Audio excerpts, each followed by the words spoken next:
Слава на Бога, брати и сестри! Казвам се Павел и съм от Берковица, както брат Ивайло каза, служим в Евангелска баптистска църква. Вярвам, че сърцата ни са разположени вече за Божието Слово и вярвам, че това, което ще чуем, ще принесе полза за тези, които са внимателни. Мир, милост и благодат на всеки един и тези, които ще гледат, и тези, които гледат. Специални поздрави за брат Начко и Марусия Зайкови, които много обичам и ценим. Така че вярваме, че ако тяло не сте тук, духом сте тук. И така че Бог да ви благослови в делото и в работата там, където се намирате. Така, както казах, вярвам, че сърцата ни са разположени за Божието Слово и Бог е вложил нещо много важно в моето сърце да споделя с всеки един от вас на това място и тези, които ще слушат и ще гледат по-късно. Много пъти някои хора задават въпроси и нямат отговори, но тази сутрин ще може да чуем, ако и ти и аз си зададем този въпрос, дали наистина имаме отговор на това. Само да види, часът е 11:30. Така, добре. Темата ни... А чува ли се добре? Добре. Темата, която ще размишляваме тази сутрин или предобеден час е духовно преживяна опитност с Бога. Духовна преживяна опитност с Бога. Имаме ли тази опитност? И ще разгледаме две подточки на тази тема. И те са лична спасителна среща и второто лично свидетелство. Имаме ли лична среща и имаме лично свидетелство? Много хора питат какво значи това да имам среща с Бога и какво значи това да имам свидетелство. Някои от обществата казват, не искам да спомена доктрини, но ще го кажа, някои от обществата казват, вие баптистите държите за свидетелство. А какво значи това да имам свидетелство и какво включва свидетелството, ние ще чуем тази сутрин. И надявам се тези, които нямаме тази опитност, имаме възможност да помолим Господ да преживеем тази духовно преживяване, за да имаме тази опитност с Бога. Божието Слово е пълно с примери за такива неща, но ще премина към темата, защото времето минава бързо. Ще прочета първо, преди да се помолим, в посланието към Галатяни, първата глава. Ще прочета 13 и 22 до 24 стихове и ще се помолим. Галатяни, първа глава, 13 стих и 22 до 24. Чета. Защото сте чули за някогашното мое поведение в юдейската религия, как прекомерно гоних Божията църква и я разорявах. Това са думи на апостол Павел. 22 стих. И лично не бях още познат в Христовите църкви в Юдея, а само слушаха, че онзи, който по едно време ги е гонил, продължава да ги гони ли? Не. Сега проповядва вярата, която някога разорявал. И славеха Бога заради мене. Амин. Нека да се помолим. Всемогъщи святи Боже, благодарим Ти за този ден, че Ти благоволи да бъдем заедно с моите братия и сестри. Молим Те Ти да разкриеш състоянието на сърцата ни и всеки един от нас да осъзнае дали сме преживяли тази духовна опитност, тази лична среща спасителна и личното свидетелство, което е чрез вяра в Тебе. Моля Те, говори ни чрез Твоето Слово и молим Те, тези, които не са я преживяли, молим Те, Господи, тази сутрин ние сме тук, за да се срещнем с Теб, а то става единствено чрез Твоето свято Божествено Слово. Всичко това помолих в името на Господа Исуса Христа. Амин. Като че ли апостол Павел тази сутрин ще разкаже своето свидетелство чрез Божието Слово и ще може ние с вас да изпитваме, да допуснем Божия Дух, ако го имаме, да изпитва сърцата ни и ние с вас, не дали идваме на църква, а въобще преживяхме ли и имаме ли тази духовна опитност с Бога? Кога сме имали лична среща? Въобще имахме ли я? Как е станало? И ако ние имахме личната среща, тя променява. Тя обновява дух, душа и тяло в нас. Прави ни да бъдем покорни и послушни на Бога. И личното свидетелство идва от личната среща. А от личната среща идва промяната в твоя и моя живот. И тук Павел казва, защото сте чули за някогашно мое поведение. Ние разбираме, че апостол Павел говори за предишното си състояние, за предишният си живот. И какво казва той? Защото сте чули за някогашното мое поведение в юдейската религия, как прекомерно гоних Божията църква. И не само я гонях, но аз я разорявах. Може би помежду нас има или е имало такива хора. С думи, с поведение, с живот. Ние разорявахме не само служението и хората, които искаха да служат, но разорявахме сами себе си. И тук Павел казва, лично не бях още познат. Когато ние имаме лична среща и тази опитност, има хора, които не са чули и ни познават със старото поведение, със старото име, и идва един даден момент, че те разкриват чрез живота ни, чрез обходата ни, че ние вече сме не това, което сме били преди.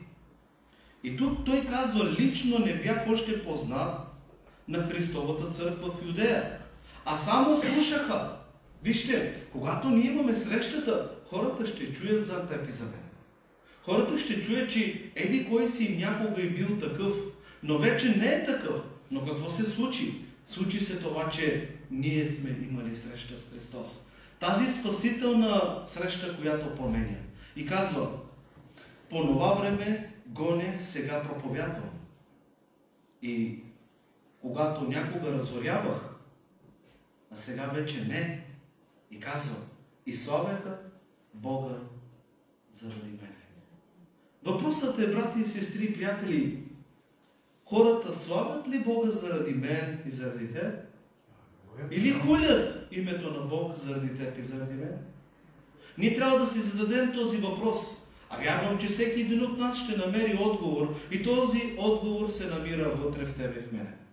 И като казах за лична среща и за лично свидетелство, няколко неща включва личното свидетелство. Знаете ли, за съжаление, колко много хора, ако ги питаш какво е свидетелството, ще ви разкажат толкова много неща, които не са в контекста на Божието Слово. Ще казват такива много опитности за милости от страна на Бога. Нямах къща, Бог ми даде, нямах кола, Бог ми даде, нямах жена, Бог ми даде, бях болен, Бог ми изцели. Не е лошо това. Но ние ще чуем за какво говори Божието Слово. Свидетелството включва три важни неща. И тези три неща са на първо място. Какъв беше или какъв бях и какъв беше моя живот преди да срещна Христос. Аз вярвам, че всеки един от вас се познава добре и знае какъв е бил преди и може да направи сега равносметка какъв е. И вижте какво казва апостол Павел. Какъв беше моя живот? Питаме ли си какъв беше моя живот преди да имам личната среща с Христос? И какво говори Павел по въпроса? Деяния на апостолите 26 глава. Деяния на апостолите 26 глава ще чуем 4 и 5 стих. Чуйте, Деяния на апостолите 26, 4 стих. И така, какъв беше моят живот от младените ми?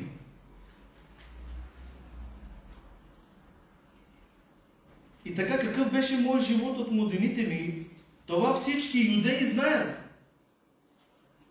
Понеже живеех от начало между народа ми в Иерусалим.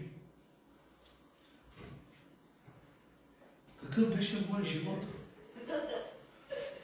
Той разкрива себе си пред хората. И той казва, вие всички ме познавате.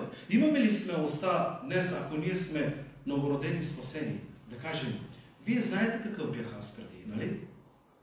Но ако аз продължавам да живея по същият начин, аз няма да мога да кажа, вие знаете какъв бях преди, защото ще чуя от срещната страна. Но ти си още в същия. И по някой път ние крием, но вижте какво е истината на Божието Слово. И така, какъв беше моят живот от младените ми? Това всички вие юдеи знаете, понеже аз живеех от начало помежду вас, помежду народа ми в Иерусалим. Защото ме познавате от начало, ако искахте да засвидетелствувате, можете. Има хора, които ще изредат за нас много лоши неща, преди да имаме срещата с Христос. Но ако има все още хора, които да свидетелстват лоши неща за нас, Павел говори за минало време. И въпросът е какво е твоето и моето духовно състояние. И той казва, такъв беше моят живот преди. И първото какво е? На първо място, какъв беше моят живот, той казва. И нека да чуем и 9 стих в същата глава. Аз си мислех, че трябва да върша много неща против името на Исус Назарянина. Знаете ли колко хора вършат неща против Христос? Жени към мъжете си и мъже към жените си. Какво търсиш в църква? Какво правиш там? Там ходят бедните, там ходят болните. Ти нито си беден, нито си богат. И мислим, че не е времето да дойдем при нозете на Бога и да имаме тази лична среща, която да променя характерът ни и животът ни. И затова Павел казва, той разкрива себе си, казва, и аз си мислех, че трябваше да върша тия неща, но чуйте по-натам. И аз си мислех, че трябва да върша много неща против името на Исус Назарянина, който и вършех. Дали ние признаваме това, което сме правили преди? Дали признаваме, виждаме това, което правиме сега? Има ли промяна в твоя и мой живот? И ако няма, знайте, че само личната среща с Христос има и дава промяна. Който и върших в Иерусалим, понеже, вижте какво казва той за себе си. Затварях тъмница. Мнозина светиите, като се снабдявах вас от главните свещеници, и за убиването им давах съгласие против тях. Колко искрен е този Павел? Ние искрени ли сме със себе си, с Бога? Признаваме ли греховете си? Признаваме ли неправдата си? Може ли да кажем какви сме, какви бяхме? Срамуваме ли се от миналото си? Божието Слово казва, а сега ми е странно от това, което сме били преди, но ако сме все още такива, трябва ни лична среща с Христос. И тук Божието Слово ни казва, Павел разкрива, аз мъчех, аз убивах, аз гонех, аз одобрявах убийствата на светиите. Спомните ли се за някаква такава случка? Когато убиваха първия мъченик Стефан, Павел беше там. И той пазеше дрехите на тези, които убиваха Стефан. И тук Павел признава колко неща ние вършим без да признаваме. Аз си ходя редовно на църква. О, аз съм покаен брат. Аз знаеш ли колко плача, но знаеш ли пък колко давам? Но имаш ли личната среща, спасителната среща?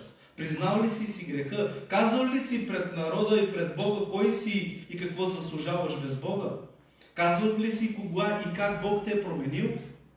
Как Бог те е срещнал? Какъв беше предишният ти живот? Какъв е сегашният ти живот? И ако ти и аз сме променени, какво е служението ми днес пред Бога? Как служа аз на Бога? Защото ние слушаме до тук какъв беше мой живот. Павел казва, аз бях такъв и такъв. Нас не е страх да кажем какви сме били преди, да не би да правим пак същото и хората да кажат, чакай бе, ти си казал, че преди време си крал. Ама аз слушам за теб, че продължаваш да крадеш. Как тогава си се променил? Как тогава имаш тази лична среща? Как имаш това свидетелство на този живот? новия живот в Христос Исус. И до тук Павел разкрива първата част от живота си. Аз бях такъв и такъв. Но какво се случи? Нещо стана в живота му. И втората част от свидетелството е как Бог ме срещна. Как Бог ме промени. И въпросът е, братко и сестри, приятелю, ти и аз имаме ли тази опитност на среща? И имаме ли тази преживяна опитност, как Бог лично ме среща? И аз вярвам, че всеки един от нас знае за себе си. И ние трябва да знаем. Ако вие сега свидетелство искате от нас, нали ходим на църква? Аз съм се покаял. Не. Имал ли си среща? Имаш ли свидетелство в себе си? И чуйте какво казва, какво обяснява Павел. Първо е казал какъв е бил. Сега ще ни каже чрез Божието Слово как Бог го срещна, как Бог го промени. И ти аз тази сутрин трябва да питаме, аз преживях ли това? Вижте, не всеки може да бъде това, което е Павел. Но спасението е спасение. Да, Бог по различен начин може да ни спаси. Спасението не е шаблонно. Ако ти не си треперил, както аз съм треперил, ти не си спасен. Това не е истина. И нека да чуем второто. Как Бог ме срещна и как Бог ме промени. Какво говори Павел за тези неща?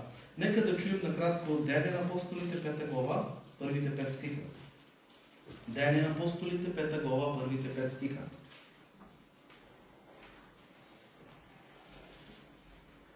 А 9 глава, извинявам се. Понеже взех да бързам, че да не взема много времето. Добре, Деяния на апостолите, 9 глава, от 1 до 5 стих. А Савел като още дишаше,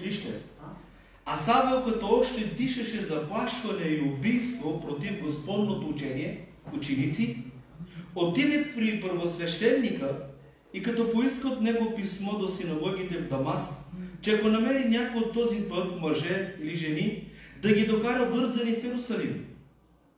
И на отиване, като приближаваше Дамаск, внезапно блесна около него светлина от небето. И като падна на земята, чу глас, който му каза: Савле, Савле, защо ме мъчиш?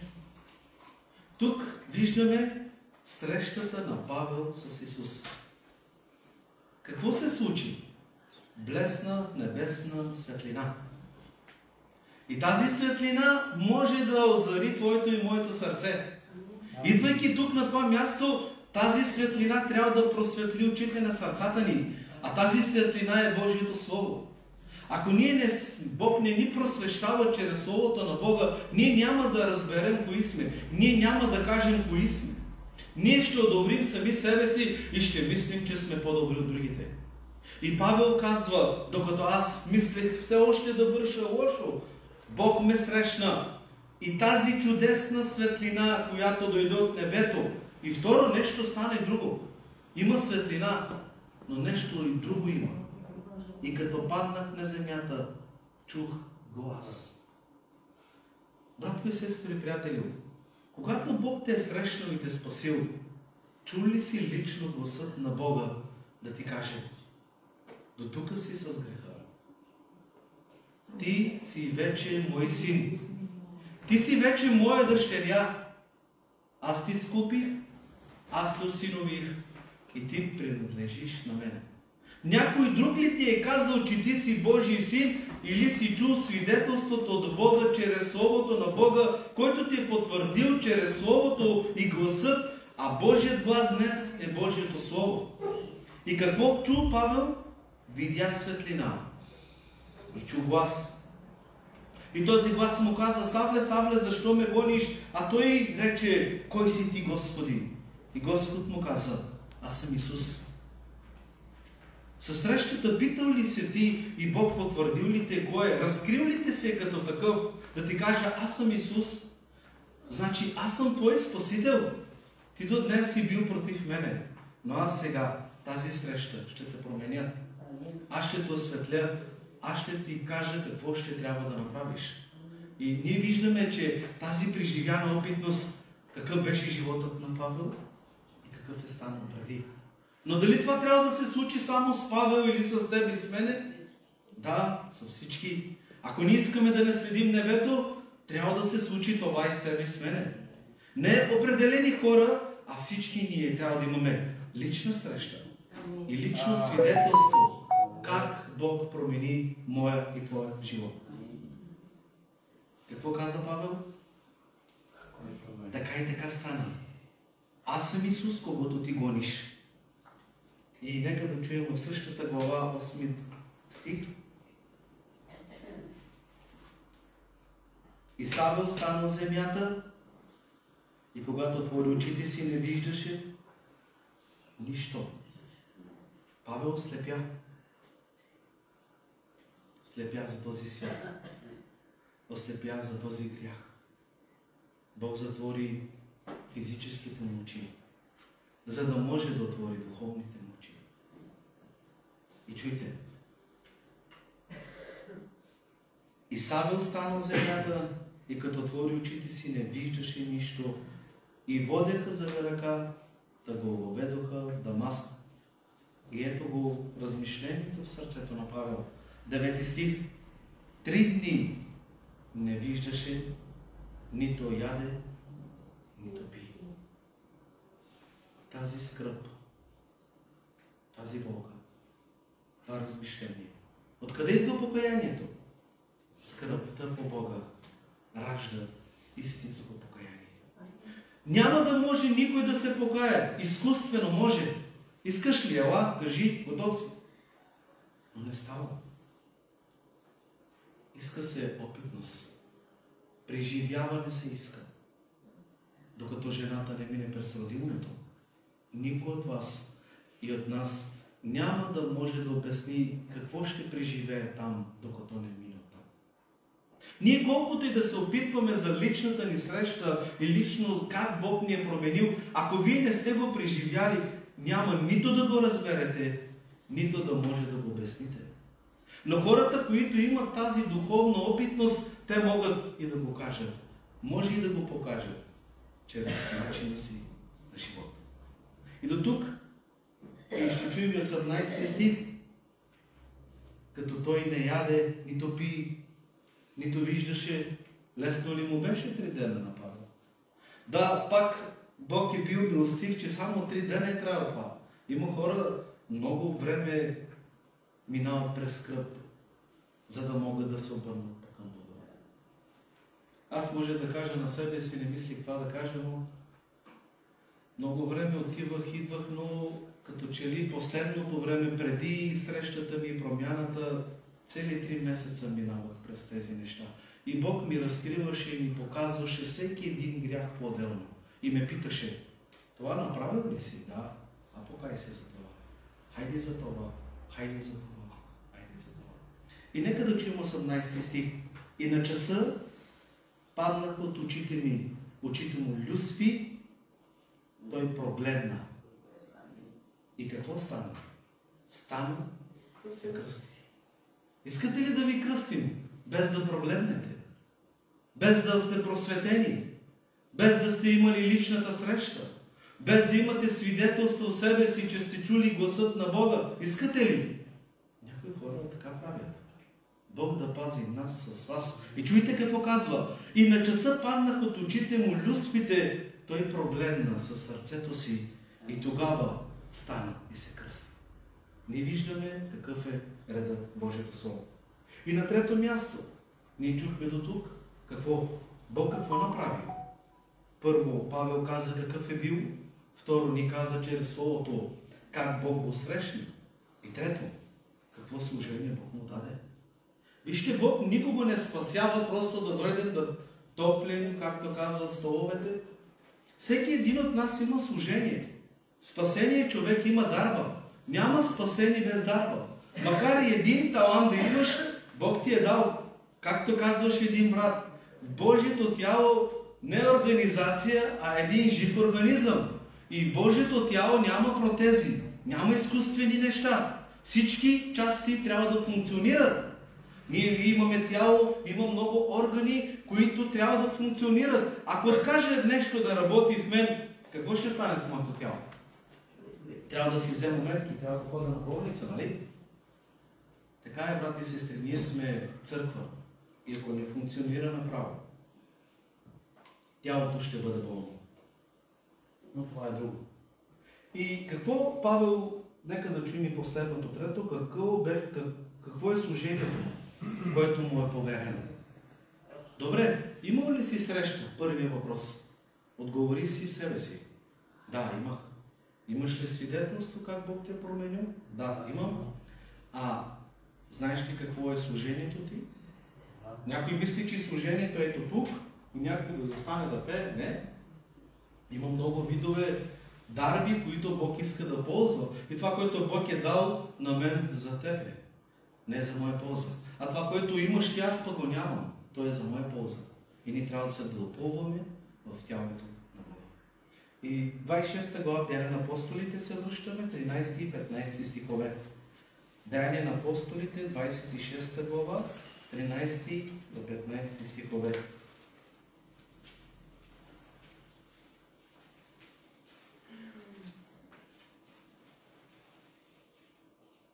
Тук Павел, вижте, разказва пак свидетелството си. И той не се изменя. Ние един път казваме, така беше, ама чакай малко, забравих, не беше май така. Чакай да питам синът или жената или дъщерята. Ние чухме там, Павел обяснява, но тук застава пред царе, управници и чуйте какво казва 13 стих. Попладне царю, видях на пътя светлина от небето, която надминаваше слънчев бясък и осия мене и тези, които пътуваха с мене. И като паднаха всички на земята, чух глас, който ми казваше на еврейски: Савле, Савле, защо ме гониш? Мъчно ти е да риташ срещу стен. И аз казах: кой си ти, Господи? И ето го третото. Служението на спасения човек. И Господ ми рече: аз съм Исус, когото ти гониш. Но стани и се изправи на нозете си, понеже за това ти се явих. За какво?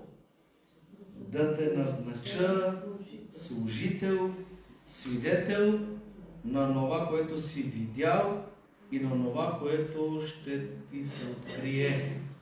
Амин. Бог иска да видим и има неща, които ще ни показва да видиме, за да може чрез Словото да просвещаваме очите на тези, които не виждат. И ние виждаме трите важни неща. Какъв бях? Павел казва: аз бях лош човек. Имаме ли смелост? Казваме ли пред хората, че сме лоши? Или другите са лоши? Казваме ли, че сме били среболюбци, идолопоклонници, убийци? Как така убийци? Аз никого не съм убивал. Ами с думи? Ами аборти и други работи? Нас не е страх да говорим. Страх ни е. Гордостта в нас няма да го кажем. Вижте, Павел казва: аз бях такъв, но бях, значи, минал в моя живот. И така, да не взема много от времето, сега ще кажа няколко неща с думи и ще приключим. Ще ви дам няколко случки от Божието Слово и вярвам, че сте запознати с тези места. Хора, които са преживяли среща с Христос. Аз вярвам, че всички от вас знаете за тези неща. До тук чухме какво свидетелства Павел за себе си. Така, личната среща с Христос. Може ли Бог да ме промени? Бог дали ме обича? Някой се пита.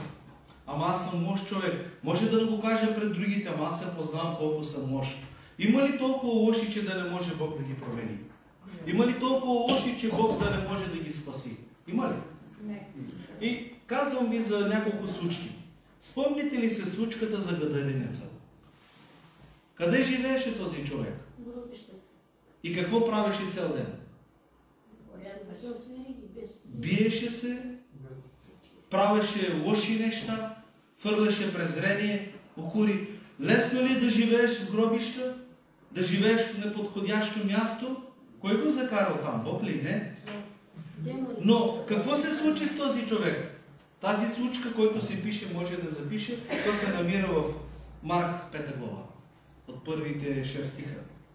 И личната среща, какво направи Бог с този човек? Той какъв беше? Лош човек. А когато го намериха, къде го намериха?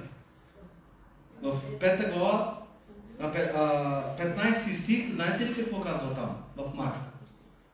Той беше смислен, облечен и къде? При нозете на Христос. Как се случи това? Като че преди не можеше да го вързват, колкото и звериги да го стягат, той лесно ги разкъсваше. Законът не може да ни укроти. Той ни разкрива колко сме грешни и къде грешим. Но срещата с Христос променя, колкото и лоши да сме, Бог прави от нас добри. Ако добрия не е в нас, ние не сме добри. Нека да го разберем. Светският авторитет, светското положение не ни прави нищо. Той е за пред хората, но не минава пред Бога. И ние може тази сутрин да се насърчим и да кажем: Господи, аз си мислех, че Ти не може да ме промениш. Да, хората не ме познават, какво мислям, аз съм лош човек в себе си. Да, но този гадаринец беше по-лош от тебе. Той живееше в неподходящо място между мъртви хора. Той е нечист човек. Но срещата с Христос, можеш ли да устои със срещата? Не. Той падна и се поклони пред незата на Бога, въпреки че беше обладан от хиляди демони, от хиляди нечисти сили. И какво стана там? Бог го промени. Вече е облечен Него. Спасението е да ни облече Господ. Спасението е да ни направи смислени. Спасението е да седнем при нозете на Бога. Кой направи това? Сещате ли се? Мария избра добрата част. Това е срещата, братя. И ние трябва да се питаме: Господи, аз имах тази среща. Ти така ли ме облече? Така ли ме смисли? Така ли съм седнал при нозете на Бога?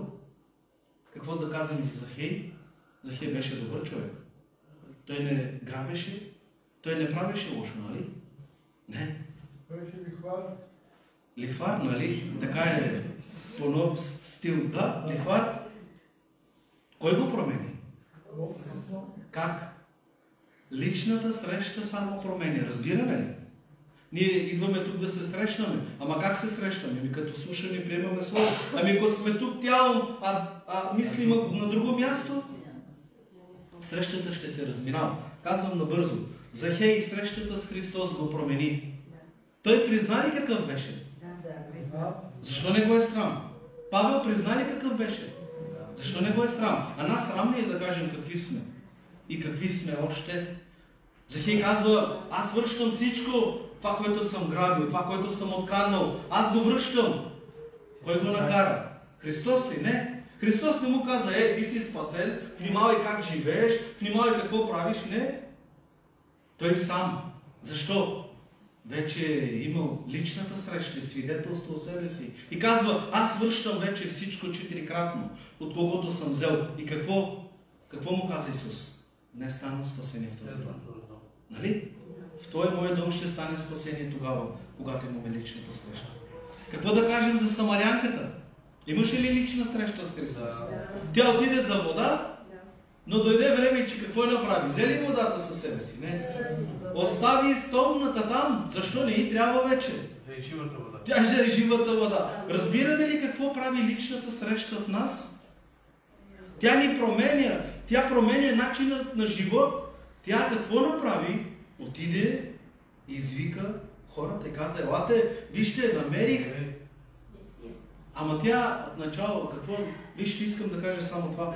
Между искането и получаването по средата има нещо, което е скрито.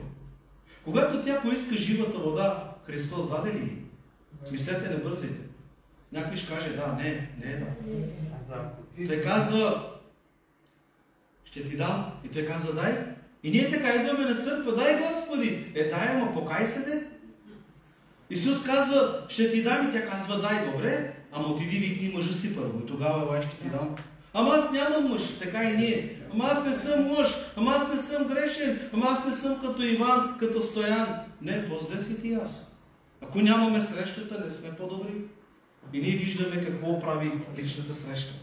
Какво да кажем с жената, която имаше кръвотечение? Тя искаше да скрие нещо от Бога. Нали? Исус пита: кой се допря до мене? Сила излезе от мене. И тя какво направи? Тя не можа да се укрие. Чуй, братко и сестри, приятели. Ако ти и аз сме преживяли духовна опитност с Бога, имаме лична среща и свидетелство, никой от нас няма да може да се укрие, да не изповядва спасение. Разбираме ли?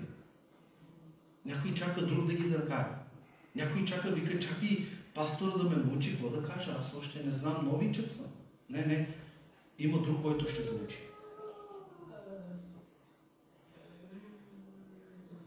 Това са случки, които преживяха. И сега до тук чухме лична среща с Христос. Да, Христос, ама Христос тогава е бил на земята. Сега с къде да го намеря този Христос? Тези са преживяли това и са се срещнали с Него, защото Исус е ходил на земята. Сега аз как да го срещна? Добре, казвам и един друг пример. Как Лидия срещна Бога? Лидия от Тиатир. Как е срещнал Христос? Чрез Павел Бог ползвал Словото си да стане личната среща. И сега, ако Христос не е на земята в тяло, Духът на Бога е тук. И ти си тук, за да се срещнеш с Него. И срещата идва чрез Словото на Бога. И как ще стане срещата? Като слушаше внимателно това, което Павел говори. Какво стана? Бог отвори сърцето й. Разбираме ли как става срещата? Чрез Божието Слово. Лидия срещна Исус чрез Словото, като беше ползван Павел. А как срещна скопеца Бога? Пак чрез Словото. Бог използвал Филип за спасението на скопеца. А как приел Корнили Бог? Пак чрез Словото на Бога. И какво казва Павел? И докато слушаха Божието Слово, Святия Дух какво направи? Слезна върху кои определени хора? Върху всички, ама кои всички? Които слушаха Божието Слово. И ако ти си тук и сърцето ти е разположено, и ти си тук да се срещнеш с Господа, и аз съм тук и ти за това, мислите ли, че няма да стане срещата? Мислим ли, че ще има разминаване? Не. И така, май много взем от времето. Така, и казвам още две неща и завършвам. До тук чухме за тези неща. И казвам две последни неща.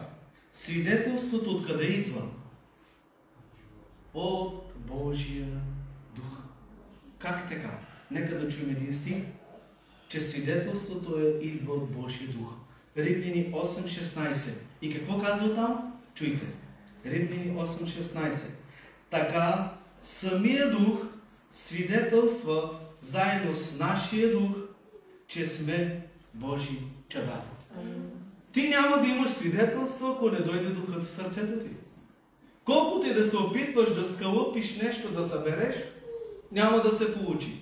Защото свидетелството идва от Божия Дух. Малкият брат ще го нарека, няма го. Какво прочете Галатяни? А плодът на Духа. Няма плод, ако няма Дух. А където има Дух, има и плод. И така. Свидетелството идва от Божия Дух. И какво казва Божия Дух?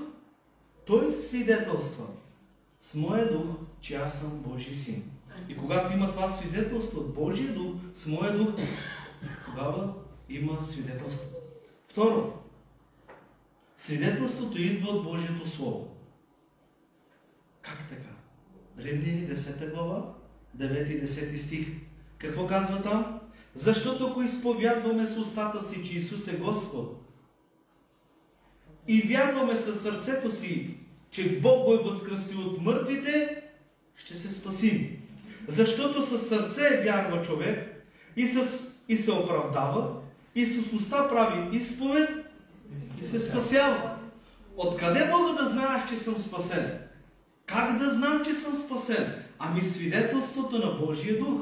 Как да знам, че съм спасен? Имам лична среща, имам свидетелство. Ами причината, че Божието Слово ми казва, че ако повярвам със сърцето си и изповядвам с устата си, че Исус е Господ, аз ще съм оправдан и аз ще съм спасен. И последно, откъде мога да знам, че съм спасен? 2 Коринтини 5.17, какво казва? Ами тези, които са в Христа, какви са? Стари? Не, ново естество. Нов човек. Старото премина. И някои неща станаха нови. Така ли пише? Не. Всичко стана ново. Бог да ни вразуми. Бог да ни благослови. И аз вярвам, че всеки един от нас ще се пита. И тези, които имаме тази опитност, ще благодарим на Бога. И ще споделим това с другите. А тези, които мислихме, че имаме, а всъщност виждаме в себе си различия, тогава нека да бъдем искрени. Нека да бъдем честни. Първо, с Бога и със себе си. Бог да ни благослови. Благодаря, че бяхте внимателни, търпеливи да изслушаме Божието Слово. Бих искал само да се помолим за Словото и след това, както знае брат Йоан, така ще потече служението. Нека да се молим. Ако иска някой от вас, може да вземе думата и да се помоли.